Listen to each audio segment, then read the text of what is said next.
ছোট চিংড়ির বড়া, ছোট চিংড়ির ভর্তা সবই তো খেয়েছো। ছোট চিংড়ি দিয়ে কি এইরকম ভাজা খেয়েছো? একবার খেয়ে দেখো। কড়াইতে তেল গরম হয়ে গেলে তার মধ্যে একটা শুকনো লঙ্কা, কুচানো পেঁয়াজ, চেরা কাঁচা লঙ্কা দিয়ে ভালো করে লাল লাল করে ভেজে নেবে।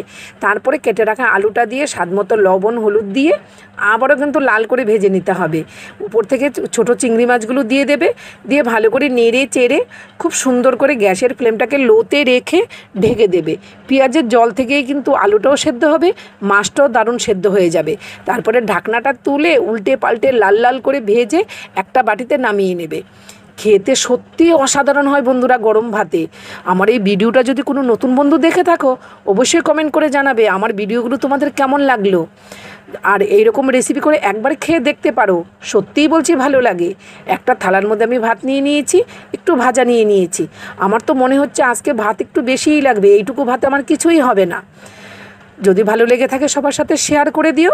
দেখা হচ্ছে নতুন রেসিপি নিয়ে। তোমরা সবাই ভালো থেকো, সুস্থ থেকো। আজ আসি, টাটা।